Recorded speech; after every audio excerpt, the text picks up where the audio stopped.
I have very successful friends. I don't mean content creator success. I mean people who've been millionaires for over 20 years, 30 years sometimes. People who invested in Apple when it first went public. You know what I mean? Like people who've just been in the money for and have seen generation after generation of, the financial structure of this society change. And they've always had this money. And one thing I notice about all of them, they all have integrity. They're some of the nicest human beings you'll ever meet. Always helping people. Literally always helping people.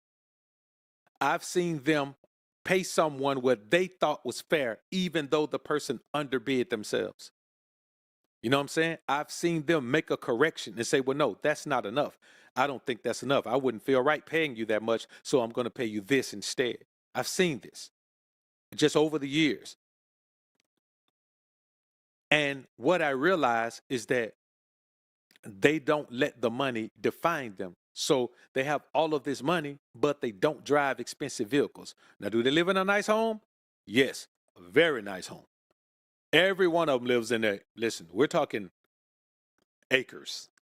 Whatever they want to do. If they like cows, acres for the cows. If they like birds, acres for trees and wetlands and all of that. But they're some of the most humble people that you're ever going to meet. And so I said to myself, everybody I know that has new money is a butthole. Everyone. Like everyone that I know who has new money, it's different. They're condescending. They talk down to people who they think are less fortunate than them. And it's all because of what they have, all because of what they make, all because of what they buy, all because of what they wear, all because of what they drive. And I said, let me come in here and talk to the brothers today about this. So one of my best friends, man, much older guy. But let me tell you how God works. This is how you know you're in the right position that God wants you to be in and you're where God wants you to be. People can say what they want to say. You got to be where God wants you to be. When I was a kid, my dad used to buy me National Geographic magazines. Like he got me a subscription to National Geographic because at that my dad was just coming home from the military, right? And so I was born during his downswing of the military. He was coming out. But when he came out, he wanted to show me the world. And so he bought National Geographic magazine. And we used to sit and he'd point out places that he'd been and places that he wanted to take me and all of that. Now, my mom wasn't who she needed to be, so we weren't all together long enough for those things to happen. But I took a liking to Kenya, to the Masai Mara Wildlife Reserve. And there were wonderful pictures of all these animals that I saw, man, the cheetah, the lions, I developed an affinity for these animals when I was 4 or 5 years old, right? So there was I think it was a cheetah. Yeah, there's a cheetah with a missing tail. And they called it half tail. These people go over there and spend 2 years over there on these safaris, just living over there in the bush, man, taking these pictures and documenting and doing these documentations and all of that. So lo and behold, one of my best friends, brother, the first time I went into his home, he's a much older guy, had some problem with his back. And so, I was training him. I became his trainer in flexibility and functionality and strength, right?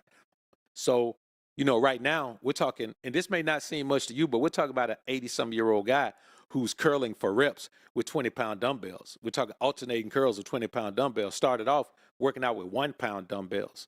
You know what I mean?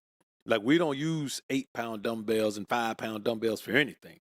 Believe me when I tell you. But I went into his house and I saw a picture of this cheetah, half tail. And I was like, yo, that's half tail, right? And I was like, how did you get? He was the guy who was taking those photos that I was seeing in the National Geographic magazine when I was 4. Like those were all of his images. So imagine the full circle moment of coming into contact with the guy who shaped my life, who shaped my outlook on the beauty of the world and one of my favorite areas in the world is the Kenya around the Masai Mara area. So I say that to say this, brothers. I don't understand how we can be such a spiritually rich and emotionally rich and mentally rich people and allow ourselves to be defined just by money. I tell you men all the time, there's self-esteem and there's stuff-esteem. There's self-worth and there's stuff-worth. I've been saying this since I started creating content on this platform. Self-worth and stuff-worth. It's easy to say you have self-worth, but most men have they have stuff-worth. They don't have self-worth. You can tell when a man has self-worth because stuff doesn't change his interaction with the world. Stuff doesn't change how he views the world, how he views himself, how he interacts with people, how he respects people. Stuff doesn't change what he talks about. If you find a man who always talks about stuff, he has stuff-esteem. And I'm just going to be honest with you. Very few of these guys have been making money as long as I have. Man, I was getting money when I was 18, 19, 20 years old. Some of them have. You know, I know some guys personally who been getting money that long, but it never defines you. You know, I've been that guy who a new whip comes out, I'm the only one in the city with it. You know what I'm saying? I'm the only one for a minute. Let's say I'm the first one. I'm the first one in the city with it. And I didn't even like the spotlight that it put on me. So I told guys I told them it was a rental car. Told them it was a rental car, right? And that worked for a while, but 6 months in, they're like, bro, that's not a rental car, man. You been had that car 6 months. I was like, yeah, man, you're right. It's not a rental car. Okay, yeah, it's not. But I want to talk to y'all today about the things that you need to allow to represent you. I got a short list here, man, that I'm going to get on and then we'll slide, man. The first thing is honor. Whatever happened to a black man wanting to be honored? Whatever happened to us wanting to attain and obtain the type of respect and honor and reverence that our grandfathers had? Whatever happened to us wanting that?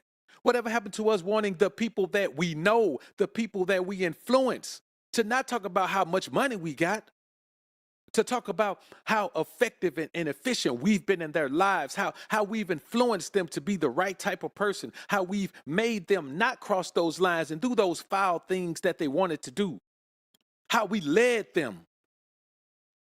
If your value is tied up in your money, you are not a leader. You're a feeder. You feed off whatever you can to make more money. You're an oppressor. How did we take the oppressor's mindset? How did we look at one another and say, I'm going to treat you like I'm your oppressor? I'm going to talk down to you because you don't have this. I'm going to talk down to you because you don't make this. I'm going to talk down to you because you don't drive this. I'm going to talk down to you because you don't live here. I'm going to talk down to you because of any myriad of things. And I want to tell y'all something. We have this focus on how much money you make. It doesn't matter how much money you make. The only thing that matters is your net worth. You're poor if you make $500,000 and it takes $500,000 for you to live.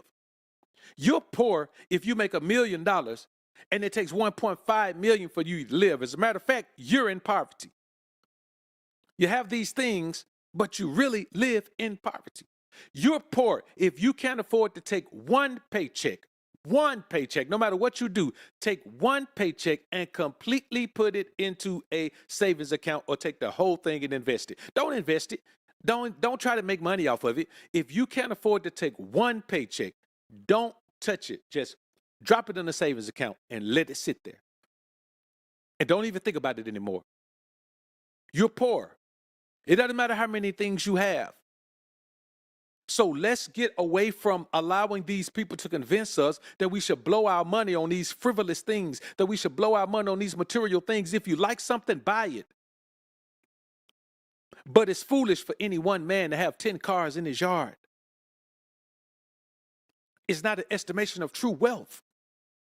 Do you know the wealthiest people don't even drive? Do you know what kind of mentality you must have to still be? You can have $50 million, $70 million, and you're still trying to flex on poor people. You're still trying to worry about a pull-up game. And if you're from that environment, you're stuck in that mindset. If you're from the hood, you're stuck in the hood mindset. I'm not even talking about you. You know what I'm saying? If you grew up in the projects, you're stuck in that mindset. You get a pass. There's nothing you can do about it. That's your mindset. That's what you've always grown to value. But if you're not from that environment, how dare you disrespect your parents, your grandparents, and everything they work for to give you these opportunities and start living like those people? You're not from that. If you're not from an environment, stop trying to impress people from that environment. They live by a different code. The hood lives by a different code. And it's a code that only applies to the hood. If you're not in that environment or not from that environment, don't apply that. Have nice things, but have them for yourself because you always wanted them. But when I meet other people, man, they have honor. They care about the way they present themselves. They care about people viewing them as a tyrant or viewing them as a bully or viewing them as someone toxic. They actually care about it. They generally want to help people and genuinely go out of their way to help people. Generosity is something that's lost on us, brothers. There is no generosity. You know what the mindset is? Well, man, ain't nobody give me nothing. Ain't nobody give me nothing. I ain't giving nobody nothing. And if you notice, there's so much anger and angst. So much anger and angst. You know, many people are trying to prove that they are a valuable human being because they trusted someone to give them value and that person took their value. That person made them feel like they were worthless. And I'm talking about men and women, male and female. Many people have gone through something like that. But me, I've been blessed. And I'm not bragging or saying anything. I'm just saying I've been blessed by God to never have a heart broken. I've been blessed by God to never have someone diminish my value. To never give someone the power to diminish my value, to never put someone in a position where they could diminish my value, to never put someone in a position where they can make me feel like I'm nothing. But many people have. And I'm not knocking those people. I'm saying most people have been in a situation where they thought someone valued them and they gave that person the right to build their value, not out in the world, but in their own mind. You gave a person the right to build your value in your mind, and they took your value because you gave them the power to. And so if you don't reconcile that psychological damage, then you spend the rest of your life trying to prove to not even the world, you're trying to prove to yourself that, yeah, you say I ain't have no value. I do. Look what I drive. You say I ain't have no value to you, but look what I bought. I ain't have no value to you, but look what I do. You ain't have no value. I ain't have no value to you, but look at my bank account. And all the while, that feeling of low value can never be remedied. So I want you men to understand, you got to do the type of things that keep the wrong people away from you. Even honesty. What happened to honesty? What happened to honesty? What happened to people saying, okay, I said this, I'm talking about you? Whatever happened to saying something and calling somebody by name? You're being dishonest if you say something about someone and you don't call them by name. You're a liar. What's the purpose in doing that? What's the purpose in calling someone by name and you're a liar?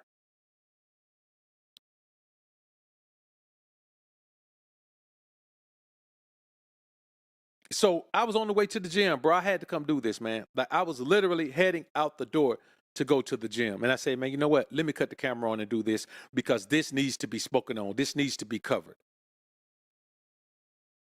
And why am I going to the gym? Not so I can look good for people, because health is wealth. The leanest, meanest, cleanest, most financially secure version of myself, man. That's what I'm always going for. But that's for me. I want you to remember me because I'm honorable, not because I'm paid, I want you to remember your experience with me because I'm honest, not because I'm paid.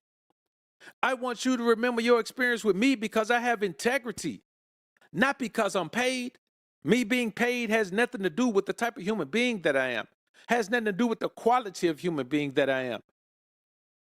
Has nothing to do with whether I'm telling the truth or lying. When I open my mouth, it has nothing to do with it. Money has caused us to lack even basic morality. Even basic morality. Because you know what happens? We have allowed people to determine to us whether being honest and honorable and having integrity is a positive thing. I want you to understand how weak your mind has to be to allow one interaction with one person to change the world, to change the way you view everything. Everything. To change the way you view people, to change the way you view yourself, to change the way you view the world. So what? You've been honest and honorable to one person, and they, okay, so that's a lesson to learn. The problem is money gives you the right to not learn lessons. You think about this. If you come from money, you don't have to go to school and learn no trade. You don't have to learn nothing. You just got money. All you had to figure out is how not to go broke. You don't have to worry about nothing. It's the same thing out here in the real world. Money allows you to cover all of the things you lack.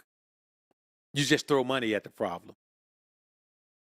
The more stuff you put on, the more layers have to be pulled off to find out who you truly are. And you don't want anyone to know who you truly are.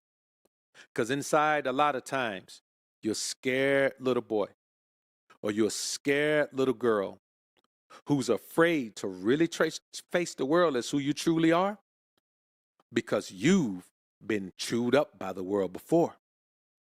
You've trusted the wrong people before. You've aligned yourself with the wrong people before. So what do? You rather put on a mask and deal with people as the fake you because the real you is like a turtle in a shell.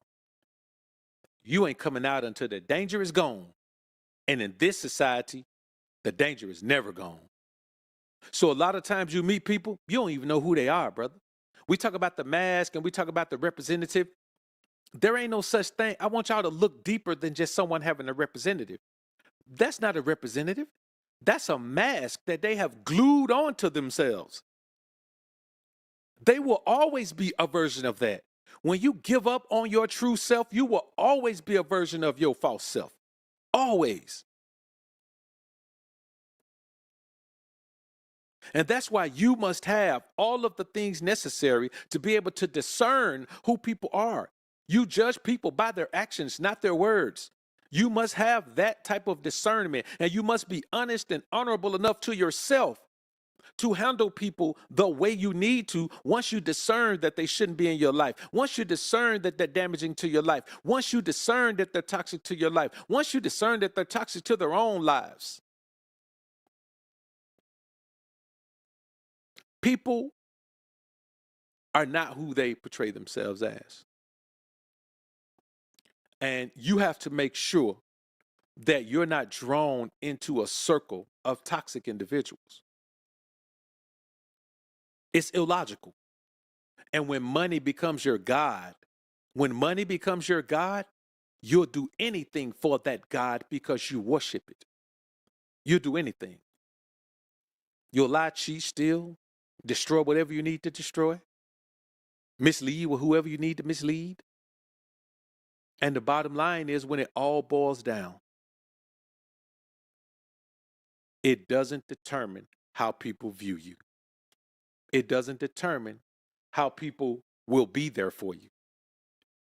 You hear people crying all the time and complaining that the people they help the most are the people they can't trust. The people that they done the most for are the people who stabbed them in the back. The people that they do the most for. You know what? I'm going to, in February, man, I'm going to move, at the end of February, I'm going to move my studio from down here, man. I'm going to let y'all listen. Here, my studio is right downtown, man. I'm moving from the entire city, the entire state. But My studio is right downtown, man. And I'm in the country. Right downtown in the country, man. Ain't nothing you can do about it. Ain't nothing you can do about it. But I'm just going to be honest with you, man. Even that, brothers, let me tell you something. Somebody sent me a clip of someone throwing slight jabs about that. And I say, brother, don't send me nothing else that no one says. Nothing. Don't send me anything. Because spiritually, I'm on a level that puts me above that. And when you send that to me, you try to pull me down to that level. So not only are they banned from my life, you're about to be banned from my life as well. Like, I don't want to be on that level. I don't want to be on the level playing field. I'm on another playing field. Like, brothers, I'm on another playing field. It's like going to a high school game, where there's dirt roads versus being in the Super Bowl. Like, I'm on another playing field in life, spiritually, mentally, emotionally. I'm on another playing field. And so being on that playing field, the finances that you need and that you want will come to you being on that playing field. You just have to make sure you stay on that playing field. There's a level of life that's above being whatever value is in your bank account. There's a level of life where the money don't change you. Having 30 million don't change you. Having $30 don't change you. So I don't mean just the money on the high end. I don't mean just don't let the riches change you. Don't let the lack of money change you. If you don't have any money right now, or if you don't have the money you want to have right now, don't let that shape who you are. Don't let that turn you into an animal. Don't let that make you forget about integrity. Don't let that cause you to lose your honor. Don't let that cause you to lose your spiritual astuteness. Don't let that cause you to lose your basic morality. Don't let that cause you to not have self-esteem. Self-esteem is about self. Self-confidence is about self. It's about self. Little kids are given self-confidence. Do you know how many men wouldn't have confidence without money? You're a sad case if you wouldn't have confidence without money. You don't value yourself at all. You think you're the scum of the earth. Can you imagine waking up every day thinking you're the scum of the earth until you put on your stuff? That was a childhood story that some of you heard. It's a really old story about the emperor's new clothes. That was this flamboyant emperor. He wanted the nicest clothes. A tailor came through and said, I'm going to make you something so fantastic. Everybody's going to look at it. They're going to marvel at it. He convinced him to go outside naked. He told him this was an outfit. It's so dope you can't even see it. Go out there. He went out there prancing around, man, in the nude. And he wasn't in shape. He was huge. Made a mockery of himself. Why? Because people's opinion of him mattered to him so much, because his opinion of himself just made him sick. When your opinion of yourself makes you sick, it's not because you don't have no money. It's because you don't have any integrity. When your opinion of yourself makes you sick, it's not because you're not paid. It's because you're not honorable.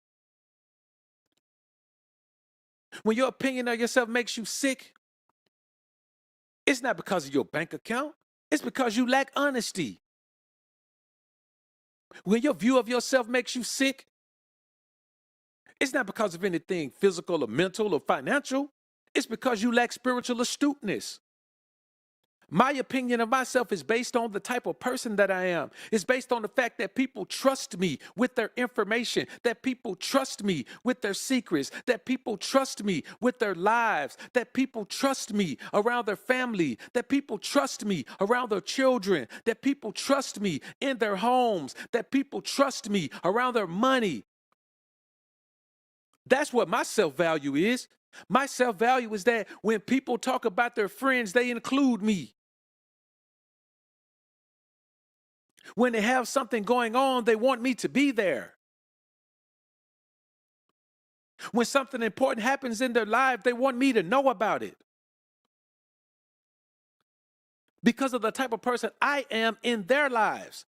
That's where my self-value come from. My self-value come from people understanding that on the Sabbath day, don't call me. Yes, they do whatever they want to do, but they respect the fact that I have spiritual astuteness. You know what spiritual astuteness is? It's the spiritual astuteness is the opposite of being a religious zealot.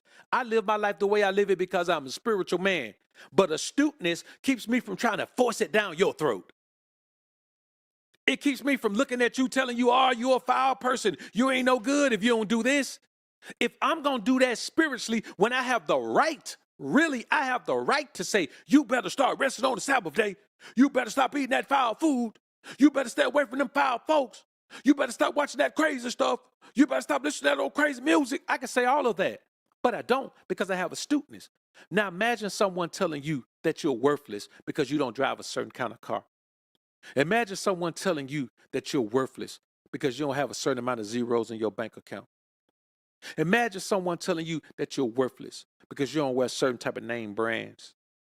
Imagine someone telling you that you're worthless because you don't live in a certain place, a certain square footage of house, or a certain acreage, or a certain neighborhood, or a certain city. Imagine someone telling you that.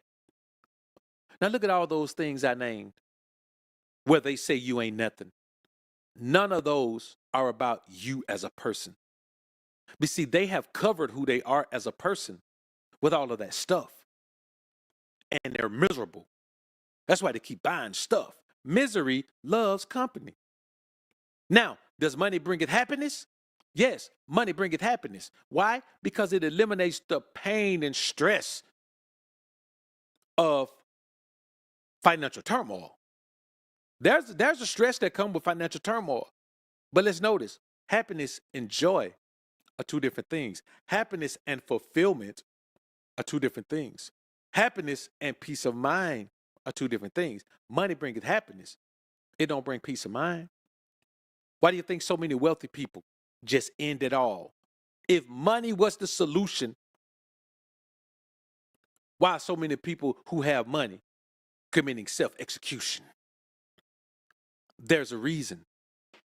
Because they lack the internal makeup to sustain life. Think about it. Man, listen, there are people, and I want you to think about this, man, and think about how sad it is. There are people who place 100% of their self-value on other people's opinion of them. 100%. I'm talking about there's nothing they could tell themselves about themselves that make them say, well, I don't care what y'all think. I know me. There's nothing. They never tell themselves, I don't care what y'all think. I know me. I'm this. I'm that. They can't tell themselves that. Why can't they tell themselves that? Because they hate themselves. I want you to think about hating yourself so much that you have to cover yourself in all these trappings to even love yourself.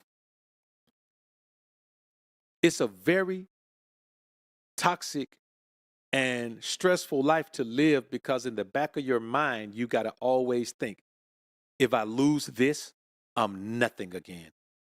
And what does that do? If you think if you lose everything, you're going to be nothing, you know how hard you'll fight for it? You know how much you'll compromise your integrity to hold it? You know how much you'll compromise your honor to hold it? You know how dishonest you'll be to hold it? You know how you'll totally ward off spiritual astuteness to hold it? You know how you'll just do away with basic morality to hold it? You know how you don't even have self-esteem as as something to fall back on. You don't even have it as an option. You know how much and let me tell y'all the real deal about all of this. The reason that this happens, the reality is most people lack emotional maturity. And you know what emotional maturity is? The first step in emotional maturity is self-love. You can't have emotional maturity if you don't love yourself. So if at no point, no one ever told you to love yourself. You understand? My dad always told me that. But the person who put it in me the most outside of my dad was his sister. I have an aunt, man, who she drilled it into her kids, all of my cousins, everyone who came into contact with her. But me, I had a genius mind. So she took a specific liking to me because she was a teacher. And she just could not believe the mind that I had. We're talking 4, 5, 6-year-old mind. How many people you know 4 years old were getting subscription? You know how invested your dad has to be in your intellect to get to subscribe to National Geographic magazine for you? I'm talking about a 12-month subscription. And not only that, he subscribed to Time magazine for me too, but this ain't about Time magazine. So man, at 4 or 5 years old, I was getting subscriptions to the National Geographic and Time magazine. When I went to school, I was already reading. You know what I'm saying? First grade, I was already doing long division in first grade. So, but that's not me bragging or anything. I'm just telling you that she took a liking to me, man, and she always put in my mind. She said, listen, I don't care if you can't move. As long as you're alive, you use your mind. Nothing is more valuable than your mind. And it just never left me. It never left me. No, my dad's message was overall, yeah, you're this and you got value and you my son and you blah, blah. So I was like, yeah, I'm this because I'm my daddy's son. My dad is this. It's in my blood. Yeah. But she told me the thing that gives you power over everything. Self-esteem is not anything other than a mental thing. It's a mindset. It has to be locked into your mind as your mindset, and it never goes away. Here's the problem. It's got to be locked in young. You can't suddenly develop self-esteem at 25 years old, brother. You can't do it. So these guys ain't never had self-esteem. These women have never had self-esteem. They've lived their entire lives through childhood, teen years, young adulthood, into full adulthood without having self-esteem. Why do you think that Dr. Miami makes so much money? Why do you think that? Why do you think that Elon Musk can literally put out one of the ugliest vehicles we've ever seen? I don't care who you are. You got to admit, the Cybertruck is not a very pretty vehicle. It's not a very nice vehicle. And you may say, it ain't got to be pretty. Yes, your car, yes, it does. It does. It has to be at least a desirable vehicle. Let's be honest. He can put that out and people will flock to it just because it is what it is. And they'll just do it. I want y'all to think about these things, man. And you may look at it, you may say, man, that's a amazing, that's a gorgeous vehicle. Okay. I don't know many people who feel that way about it. You know what I'm saying? I don't know many people feel that way about it. So I just say this to y'all. People are so caught up in fixing themselves. And let me ask you something. Somebody put in the chat. When do you need to fix something? When do you need to fix something? You only need to fix something when it's broken. So if you need to fix this, it's broken. If you need to cover this, it's in disrepair. If you need to replace this, it's damaged. Now I want y'all to think about how much of this stuff actually isn't damaged. How many times this stuff isn't broken.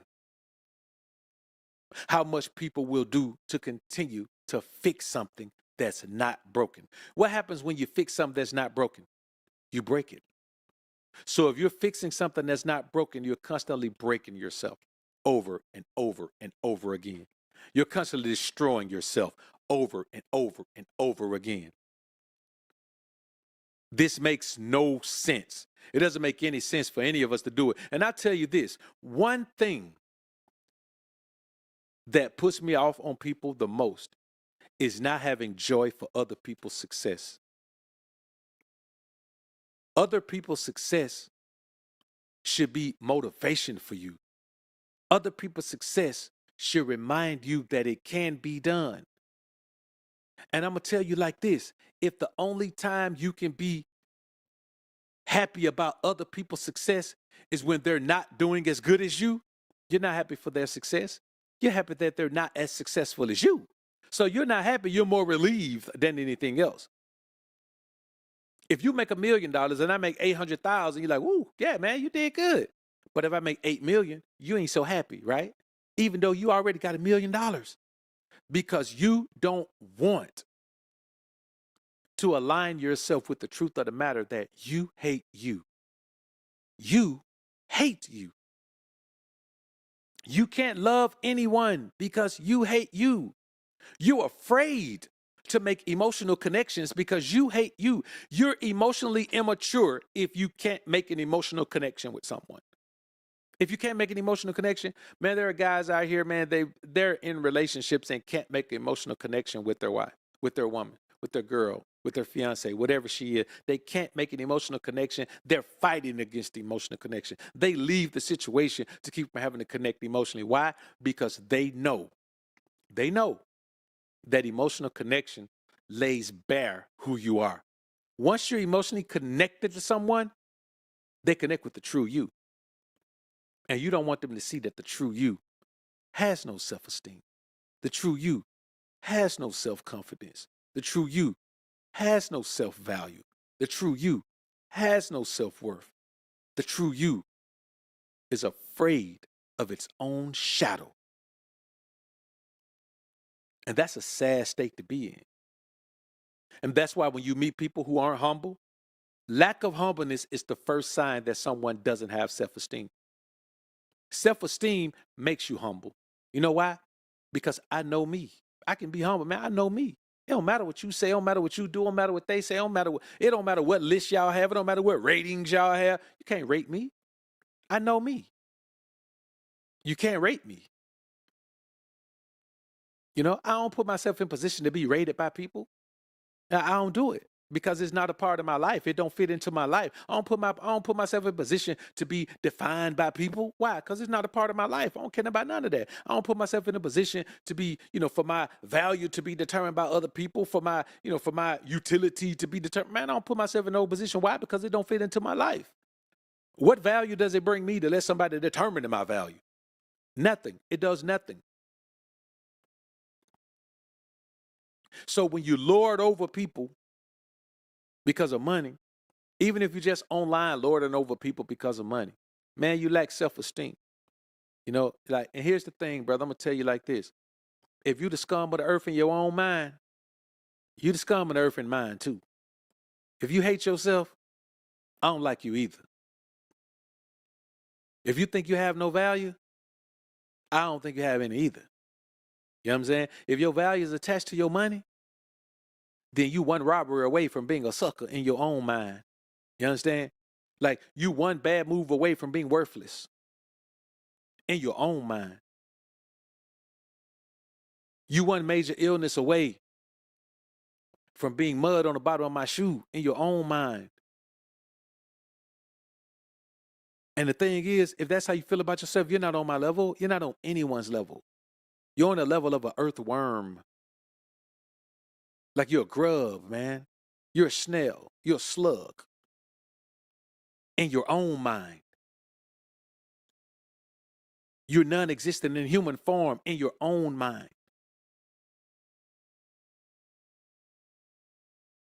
You don't want to be a human. You just want to be something that they throw inside of a car. You don't want to be a man. You just want to be something they throw inside of an outfit. You don't view yourself as a man. You view yourself as something you just throw inside of a neighborhood and say, look, we got one over there in that neighborhood. Peel all those fake layers off of yourself and get to the bottom of why you hate you so much. Why you detest you so much. Why you can't stand to look at yourself. So you put on a bunch of stuff to cover yourself up because you can't stand what you see when you look in the mirror. Probably ain't even got no mirrors in your house. And it's a sad situation because that's the energy that you give off to other people. And if you're in a position where you got younger people around you, man, and you're influencing them, brother, I want you to understand you are one of those pastors who are leading the flock astray. Like you're leading God's flock astray. You're telling people forget about everything and focus on this. And a lot of times it's some old relationship that's been hanging over your head for 20 years. And now you out here in the world trying to do everything in your power to make sure that you ain't ever got to deal with a relationship doing you like that again. Well, how about just learning the lesson about discernment, about not being around the wrong people? How about learning the lesson about putting God first? If you put God first, you'll never put a person first. And if you don't put a person first, they can never do you like that. You understand me? If you never put a person first, they can never do you like that.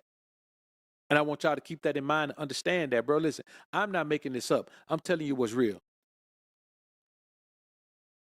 That's all I'm doing. This don't come from me, man. This comes from the Most High. So here's what I want you men to do. I want you to focus on these 10 things. 10 things. Focus on these 10 things in the midst of doing whatever it is you love to do to make money and take care of yourself and your family. But don't compromise these 10 things. Don't compromise your integrity. Always stand on principles, man. Always stand on the principles that you say you stand on. The principle that you say govern your life. If they govern your life, you can't compromise them, because compromising what governs your life will destroy your life. Number 2, always be honorable. You want people to revere you. You want people to view you as the best version of a human being. You want people to say, man, I would love to have some of those characteristics that guy has. I would love to be that type of person. Man, that's honor.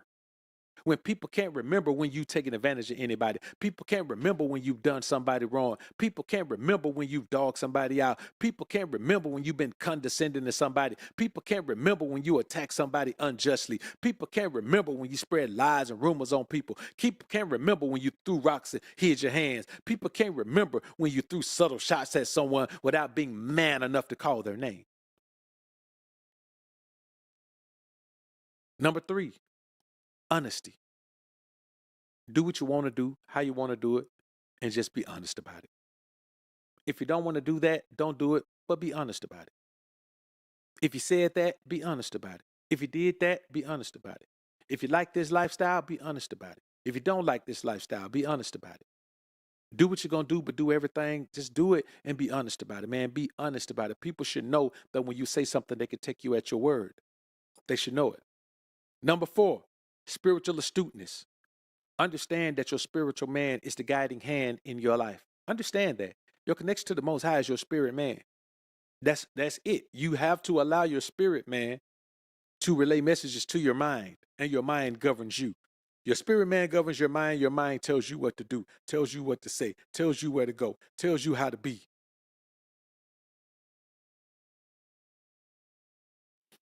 And that governs you, which means that it's the most powerful entity in your life. You don't go against it. Number 5, just basic morality. If you're not ready for spiritual astuteness, man, just have basic morality. Just stop doing people wrong, man. Stop doing dirt to people. Stop misleading people. Stop dogging your woman out. Stop using your friends. Stop lying to your family.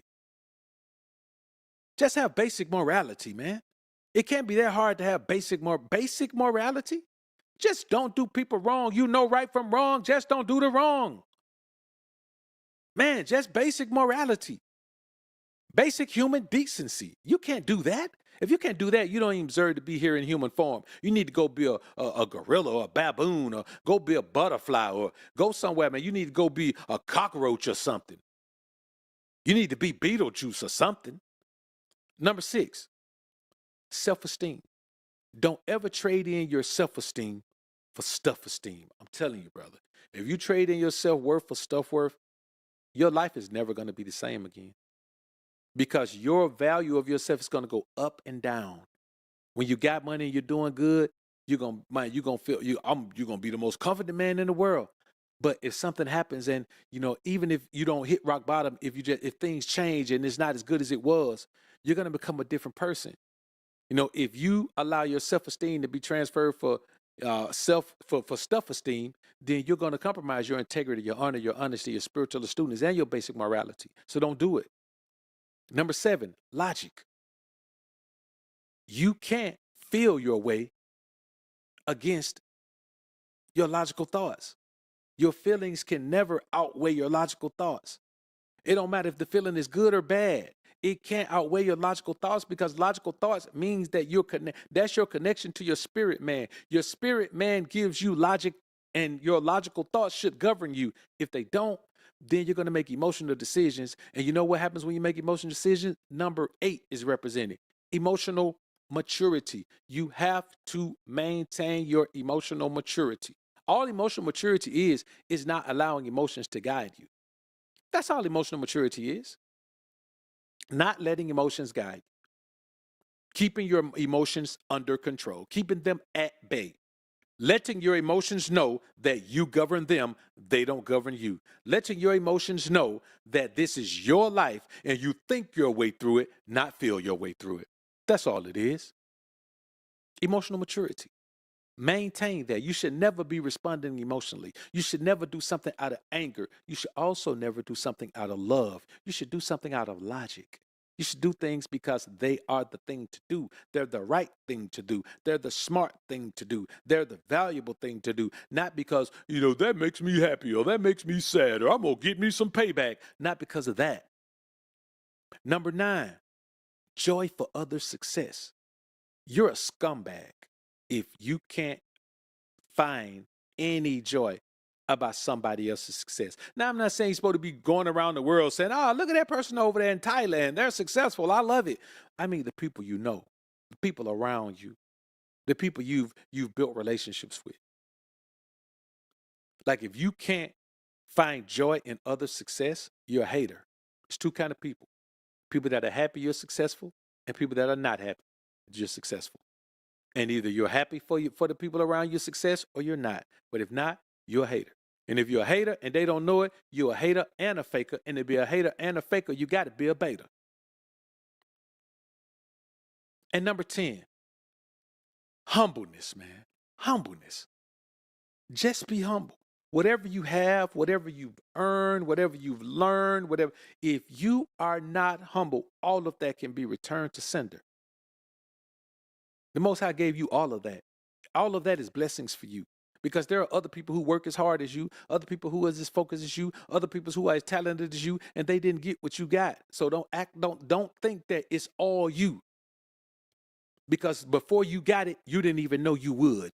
You didn't know how it was going to go. It just went. And that's what I want y'all to understand, man. So never do these things, man. So listen, brothers, we're going to get on out of here. I got to go ahead and make a move, slide on out. Y'all put God first. Keep grinding and growing. I appreciate y'all showing up for this early morning show, man. And we're going to head on out of here. Peace.